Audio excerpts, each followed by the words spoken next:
Hello everyone, இன்னில இருந்து நாம love you for எவர்ங்கிற ஒரு சூப்பரான சைனீஸ் ரொமான்டிக் டிராமா தான் பார்க்க போறோம். அதுக்கு முன்னே இன்னும் நம்ம சேனலுக்கு சப்ஸ்கிரைப் பண்ணாதவங்க சப்ஸ்கிரைப் பண்ணிக்கோங்க. அப்படியே மறந்துடாம பக்கத்துல இருக்கிற பெல் ஐக்கனை பிரஸ் பண்ணிக்கிட்டீங்கன்னா நான் டெய்லி அப்லோட் பண்ற வீடியோஸுக்கான நோட்டிபிகேஷன் உங்களுக்கு கிடைக்கும். முக்கியமா இந்த வீடியோக்கு ஒரு லைக் போட்டுருங்க. ஓகே, இப்ப வாங்க இன்னைக்கான வெரி ஃபர்ஸ்ட் எபிசோட்குள்ள போகலாம்.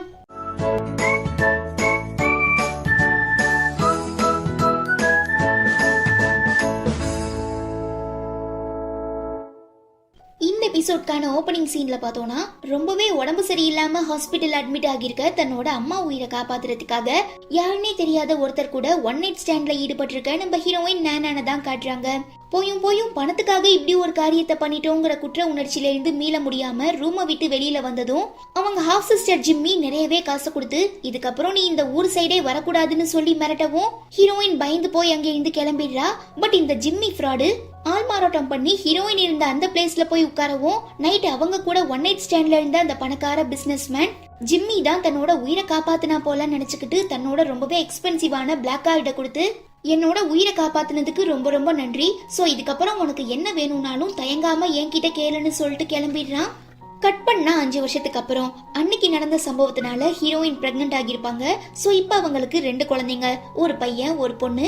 அதே நேரம் தன்னோட அம்மாவை ஃபாரினுக்கு கூட்டிட்டு வந்து ட்ரீட்மெண்ட்லாம் பார்த்து காப்பாத்திட்டதுனால இப்ப திரும்ப சைனாக்கு போக வேண்டிய சிச்சுவேஷன் ஏற்படுறவும் இத்தனை வருஷமா அவங்களுக்கு ரொம்பவே உதவியா இருந்துட்டு இருந்த தன்னோட பெஸ்ட் ஃப்ரெண்டான ஜானிக்கு டாடா பை பை எல்லாம் சொல்லிட்டு ஹீரோயின் தன்னோட 2 குழந்தைங்களையும் கூட்டிட்டு சைனாக்கு வந்துடுறாங்க. இந்த விஷயம் இப்ப ரொம்பவே ஃபேமஸான ஃபேஷன் டிசைனரா இருந்துட்டு இருக்க ஜிம்மிக்கு தெரிய வந்ததும் மிரண்டு போயிடுறா. பிகாஸ் இவ அன்னைக்கு நடந்த சம்பவத்தை வச்சு ஹீரோ பக்கத்துல நெருங்கினது மட்டும் இல்லாம ஹீரோயின் ரொம்ப கஷ்டப்பட்டு டிசைன் பண்ண எல்லா டிசைன்ஸையுமே தன்னோடதுன்னு சொல்லி பெரிய ஃபேஷன் டிசைனர் ஆகிருப்பா. சோ எங்க நம்ம ஹீரோயின் திரும்ப சைனாக்கு வரதுனால தன்னோட சாயம் வெல்த் போயிருமோன்னு சொல்லி பயந்துட்டு இருக்கும் போதுதான் அதே ஃபேஷன் ஷோல நம்ம ஹீரோயின் தன்னோட டிசைன்ஸ் எக்ஸிக்யூட் பண்றதுக்காக மாடல்ஸ் எல்லாம் ரெடி பண்ணிட்டு இருக்காங்க.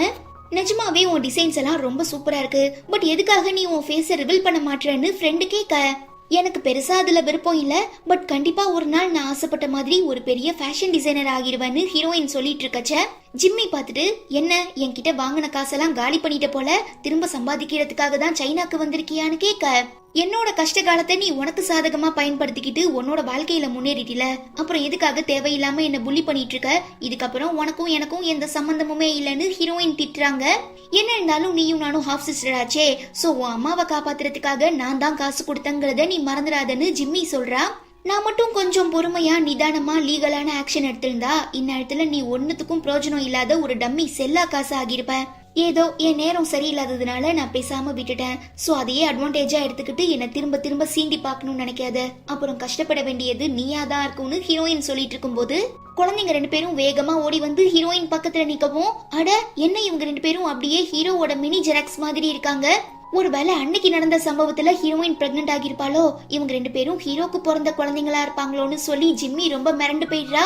இதுக்கப்புறம் இவகிட்ட பேச விருப்பம் இல்லாத நம்ம ஹீரோயின் குழந்தைங்க 2 பேரையும் கூட்டிட்டு அங்க இருந்து கிளம்பும் போது குட்டி பையன் இந்த ஆன்ட்டி ஏதோ ஒரு விஷயத்த வச்சு எங்க அம்மாவை புள்ளி பண்ணிருக்காங்க, எனக்கு இவங்கள சுத்தமா பிடிக்கல, திரும்ப எனக்கு ஒரு சான்ஸ் கிடைச்சதுன்னா கண்டிப்பா இந்த ஆன்ட்டியை நான் வச்சு செய்வேன்னு ரிவெஞ்ச் எடுக்க முடிவு பண்றான்.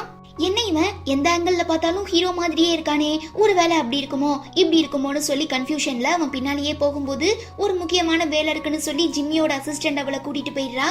தென் இப்ப நம்ம ஹீரோயின் பண்ண இந்த ஃபேஷன் ஷோ ரொம்ப சக்சஸ்ஃபுல் ஆகிறதுனால பெரிய பெரிய கம்பெனில இருந்து ஹீரோயினுக்கு நிறைய ஆஃபர்ஸ் எல்லாம் வரவும் சந்தோஷத்துல ஹீரோயின் குழந்தைங்களை கார்ல கூட்டிட்டு போயிட்டு இருக்கும் போது எதிர்பாராத நேரத்துல நம்ம பணக்கார ஹீரோ குறுக்க வரவும் ஹீரோயின் பயந்து போய் கார் ஆஃப் பண்ணிட்டு வெளியில வந்து பார்த்தா ஹீரோ கீழே விழுந்து கிடக்கான்.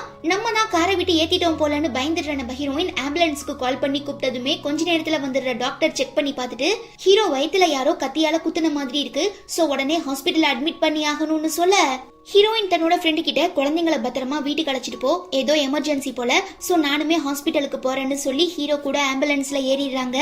அவன் போட்டிருக்க ட்ரெஸ் ரொம்பவே ஹை குவாலிட்டி மெட்டீரியலுங்கிறதுனால ஹீரோயின் பார்த்ததுமே ஹீரோ ரொம்ப பெரிய பணக்காரங்கிறத கண்டுபிடிச்சிடுறாங்க. பட் அன்னைக்கு நைட்டு நாம இவன் கூட தான் ஒன் நைட் ஸ்டாண்ட்ல இருந்தோங்கிற விஷயம் ஹீரோயினுக்கு இன்னமுமே ஞாபகம் வரல. ஆபரேஷன் தியேட்டரை ரீச் பண்ணதும் டாக்டர் ஹீரோயினை வெளியில வெயிட் பண்ண சொல்லும் போது ஹீரோ நல்லா கையை டைட்டா பிடிச்சிருக்கான், ஹீரோயினால எடுக்கவே முடியல. அப்புறம் டாக்டர் ஒரு வழியா போராடி ஹீரோ கைய விலக்கி விட்டுட்டு ஆபரேஷன் தியேட்டருக்கு கூட்டிட்டு போய் அவனை காப்பாத்திடுறாங்க. தென் நர்ஸ் வந்து ஒரு சில முக்கியமான ப்ரொசீஜருக்காக ஒரு ஃபார்மை கொடுத்து சைன் போட சொல்லவும் நம்ம ஹீரோயினுமே வேற ஆப்ஷன் இல்லாம தயக்கத்தோட சைன் பண்ணி தராங்க. இவர்கிட்ட ஐடி கார்டு இல்லாததுனால இவர் யாரு என்ன எங்கிருந்து வந்திருக்காருங்கிற எதுவும் தெரியாம நான் எப்படி ஒரு ஃபேமிலிக்கு இன்ஃபார்ம் பண்ண போறேன்னு தெரியாம ஹீரோயின் புலம்பிட்டு இருக்கும் போது கண் விழிக்கிற நம்ம ஹீரோ ஆம்புலன்ஸ்ல வரும்போதே ஹீரோயினை ஓரளவுக்கு பார்த்திருப்பான். சோ இப்ப கரெக்டா அடையாளம் கண்டுபிடிச்சி என் உயிரை காப்பாத்தினதுக்கு ரொம்ப தேங்க்ஸ், உங்களுக்கு என்ன வேணும்னாலும் தாராளமா என்கிட்ட கேளுங்கன்னு சொல்ல அதெல்லாம் எதுவும் வேண்டாம், பட் நேத்து நைட்டு உங்க மேல காரை மோதி ஆக்சிடென்ட் பண்ணது நான் தான். சோ தயவு செஞ்சு என் மேல போலீஸ் கம்ப்ளைண்ட் பண்ணிடாதீங்க, அதுக்கு பதிலா உங்களுக்கு எவ்வளவு காம்பன்சேஷன் தர வேணாலும் நான் ரெடியா இருக்கேன்னு ஹீரோயின் சொல்ல அதெல்லாம் வேண்டான்னு ஹீரோ ரிப்ளை பண்ணவும் என்ன இவன் சரியான லூசா இருப்பான் போலியே, நானே காம்பன்சேஷன் தரேன்னு சொல்றேன் பட் வேண்டாங்கிறான். ஒருவேளை ஆக்சிடென்ட் ஆனதுல தலையில ஏதாவது அடிபட்டிருக்கும் போலன்னு ஹீரோயின் யோசிச்சுட்டு இருக்கும் போது ஹீரோ எழுந்திருக்கவும் இல்ல நீங்க உட்காருங்க, உங்களுக்கு என்ன தேவைப்பட்டாலும் நானே பண்றேன், நீங்க சாப்பிட்டு ரொம்ப நேரம் ஆகிருக்கும்னு நினைக்கிறேன், சோ வெயிட் பண்ணுங்க நானே போய் சாப்பாடு வாங்கிட்டு வரேன்னு சொல்லிட்டு ஹீரோயின் கிளம்பிடுறாங்க.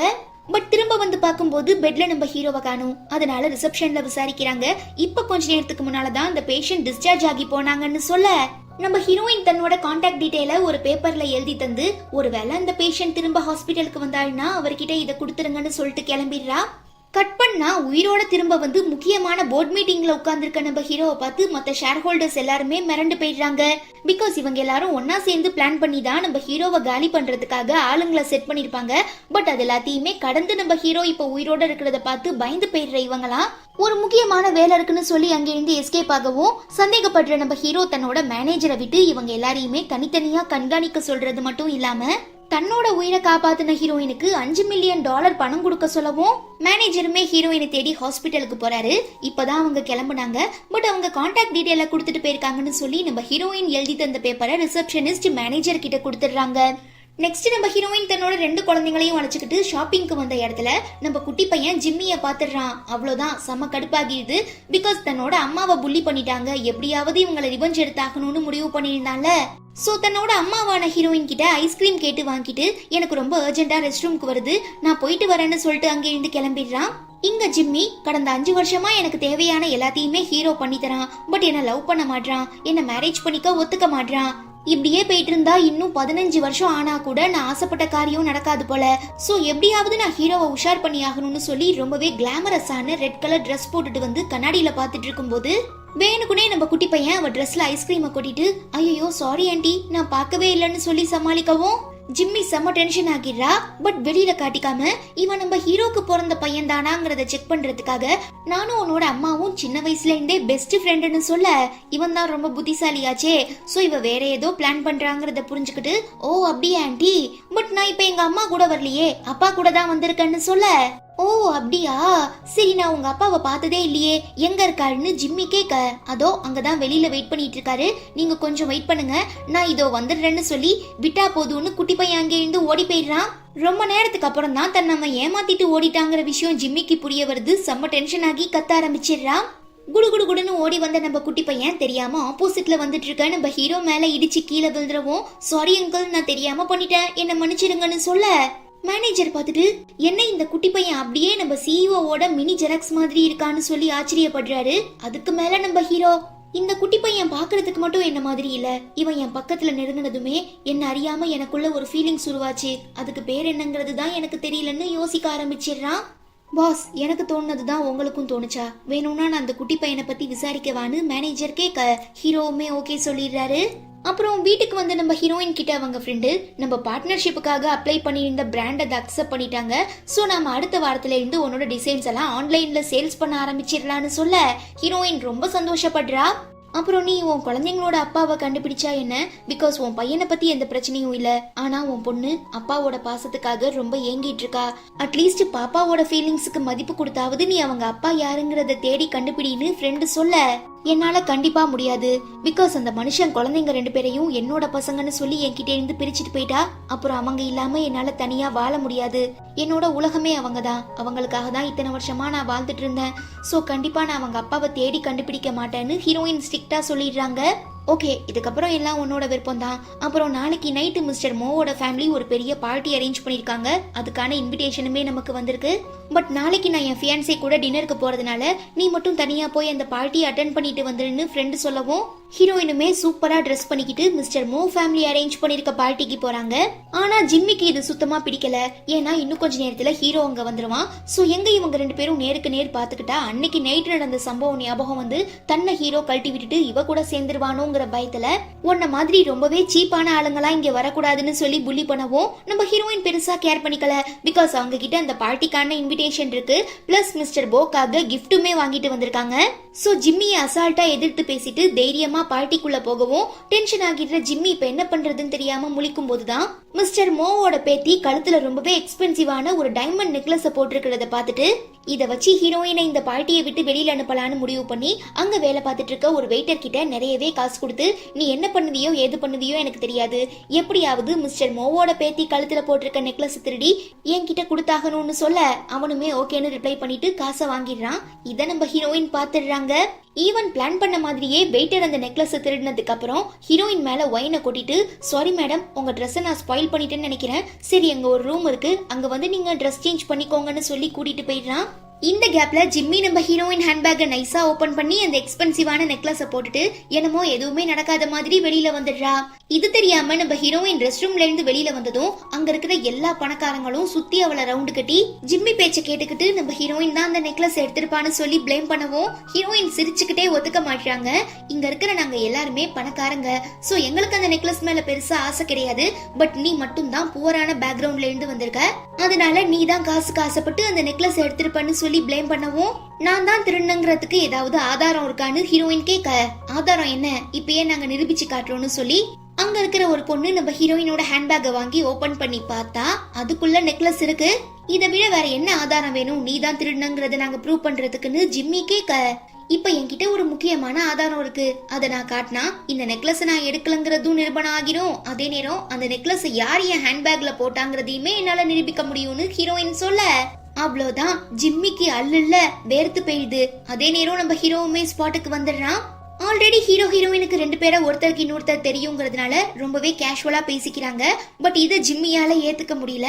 பத்தாவதுக்கு அங்க இருக்கிற எல்லாருமே ஹீரோயினை பார்த்து திருடி திருடின்னு சொல்லவும் சில விஷயங்களை நாம மேலோட்டமா பார்த்து முடிவு பண்ணிடக்கூடாது, அதுக்கு பின்ன என்ன பேக் ஸ்டோரி இருக்குங்கிறத கேட்டா மட்டும்தான் குற்றவாளி யாருங்கிறத நம்மளால தெரிஞ்சுக்க முடியும்னு ஹீரோ சொல்ல நம்ம ஹீரோயினுமே தன்னோட மொபைல்ல ரெக்கார்ட் ஆகியிருக்க ஒரு முக்கியமான வீடியோவை காட்டுறாங்க.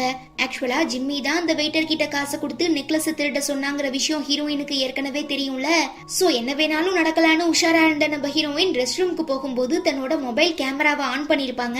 அப்புறம் என்ன ஜிம்மி அந்த ரூம்குள்ள வந்தது, நம்ம ஹீரோயின் பேக்கை ஓபன் பண்ணி எக்ஸ்பென்சிவான நெக்லஸ் போட்டதுன்னு சொல்லி எல்லாமே கம்ப்ளீட்டா ரெக்கார்ட் ஆகியிருக்கும். சோ இப்போ இந்த எவிடன்ஸ் ரிவீல் பண்ணி நம்ம ஹீரோயின் தான் மேல எந்த தப்புமே இல்லங்கறத ப்ரூவ் பண்ணிடுறாங்க. ஜிம்மியால எதுவுமே சொல்ல முடியல. அங்க இருக்கிற எல்லாரும் அவளை ஒரு மாதிரி குறுகுறுன்னு முறைச்சு பார்க்கவும் எப்படா இங்க இருந்து தப்பிக்கலான்னு தெரியாம யோசிக்கும் போதுதான் அங்க மிஸ்டர் மோ வந்துடுறாரு. என் மேல எந்த தப்புமே இல்லைன்னு சொல்லவும் தாத்தா நம்புறதாவே இல்ல, ஏன்னா ஏற்கனவே இவருக்கு நம்ம ஹீரோயினை பத்தி நல்லா தெரியும். சோ ஜிம்மிய பார்த்து இதுக்கப்புறம் இந்த மாதிரி ஏதாவது கிருத்துருவ வேலை பண்ண அவ்வளவுதான், இறக்கமே இல்லாம இந்த ஊரை விட்டு உன்னை ஒதுக்கி வச்சிருவேன்னு சொல்லி அவளை திட்டிட்டு நானும் ஹீரோயினும் ஒரு முக்கியமான விஷயத்த பத்தி பேச போறோம், உனக்கு டைம் இருந்தா எங்க கூட வந்து ஜாயின் பண்ணிக்கோன்னு ஹீரோ கிட்ட சொல்ல அவனுமே போய் உட்கார்ந்துடுறான். தென் நம்ம ஹீரோயின் அவங்க மாஸ்டர் கொடுத்து விட்ட கிஃப்ட் அந்த தாத்தா கிட்ட கொடுக்கவும் அவருமே ஓபன் பண்ணி பார்த்துட்டு வாவ் ரொம்ப சூப்பரா இருக்கு, சரி பாப்பா நீ அடுத்து என்ன பண்ண போறேன்னு கேட்க ஹீரோயினுமே நான் இந்த மாதிரி ஆன்லைன்ல என்னோட ட்ரெஸ் எல்லாம் சேல்ஸ் பண்ண போறேன், ஒரு பொட்டிக் மாதிரி ஸ்டார்ட் பண்ண போறேன்னு சொல்ல ஹீரோ கிட்ட நீ புது ப்ராஜெக்ட் லான்ச் பண்ண போறதா சொன்னீல, அதுக்கான ஏற்பாடுகள்லாம் எப்படி போயிட்டு இருக்குன்னு கேட்கும்போது எங்க பிராண்டோட ஃபேஷன் டிசைனர் ஏதோ ஒரு முக்கியமான வேலைக்காக அர்ஜென்டா கிளம்பி ஃபாரினுக்கு போயிட்டாங்க. சோ எப்படியும் அவங்க திரும்ப வர 2 மாசம் ஆகும் போல, அதனால நான் அவங்க வர இந்த ப்ராஜெக்ட கொஞ்சம் ஸ்டாப் பண்ணி தான் வைக்கிற மாதிரி இருக்கும்னு ஹீரோ சொல்ல எதுக்காக நீ ஸ்டாப் பண்ணணும், அதான் உன் பக்கத்திலேயே ரொம்ப திறமையான டிசைனர் இருக்காங்களே. நிஜமாவே ஹீரோயின் ரொம்ப புத்திசாலியான பொண்ணு. சோ நீ இதுக்கு முன்ன சைன் பண்ண அந்த டிசைனரை விட ஹீரோயினோட ஒர்க்லாம் ரொம்ப கட் அண்ட் கிளியரா நீட்டா இருக்கும். சோ நீ என் பேச்சை நம்பி தாராளமா ஹீரோயினை உன் கம்பெனியோட டிசைனரா அனௌன்ஸ் பண்ணலான்னு தாத்தா சஜெக்ஷன் பண்ணவும் நீங்க சொல்லி ஏதாவது கேட்காம இருந்திருக்கனா, எனக்கு இதுல எந்த பிரச்சனையுமே இல்லன்னு கியூட்டா சிரிச்சுக்கிட்டே ஹீரோயின் கிட்ட தன்னோட பிசினஸ் கார்டை கொடுத்து நாளைக்கே நீங்க என் ஆபீஸ்க்கு வந்து வேலையில ஜாயின் பண்ணிக்கோங்கன்னு சொல்லிட்டு ஹீரோ கிளம்பிடுறான். இந்த விஷயம் ஃப்ரெண்டுக்கு தெரிய வந்ததும் ரொம்ப சந்தோஷப்பட்டு, இத்தனை வருஷமா நீ கஷ்டப்பட்ட எல்லாத்துக்குமே ஒரு நல்ல பலன் கிடைச்சிருச்சு. சோ இனி உன்னோட வாழ்க்கைய உனக்கு பிடிச்ச மாதிரி உன் குழந்தைங்க கூட சேர்ந்து சந்தோஷமா என்ஜாய் பண்ணுன்னு சொல்லி வாழ்த்துறாங்க. தென் புதுசா வேலைக்கு சேர்ந்த நம்ம ஹீரோயினோட பழைய ப்ராஜெக்ட் எல்லாம் பார்த்துட்டு, எனக்கு என்னமோ இதை ஏற்கனவே பார்த்த மாதிரி இருக்கு, ரொம்ப பழசா ஃபீல் ஆகுது. சோ நான் உங்களுக்கு கரெக்டா 1 மாசம் டைம் தரேன், அதுக்குள்ள நீங்க நம்ம பிராண்டுக்கான புது டிசைன்ஸ் எல்லாம் ரெடி பண்ணி எடுத்துட்டு வாங்கன்னு ஹீரோயினை தன்னோட கம்பெனில சேர்த்துக்கிறான்.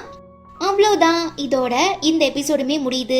இந்த எபிசோடு உங்க எல்லாருக்குமே பிடிச்சிருக்கும்னு நினைக்கிறேன். பிடிச்சிருந்தா மறக்காம லைக் பண்ணிட்டு நம்ம சேனல் வீடியோஸை உங்க ஃப்ரெண்ட்ஸ் அண்ட் ஃபேமிலி கூட ஷேர் பண்ணுங்க. ஓகே, உங்க எல்லாரையும் நான் ரொம்ப சீக்கிரமா அடுத்த எபிசோட்ல மீட் பண்றேன். Until then it's bye from Afi and stay tuned with Spectre of Fantasy.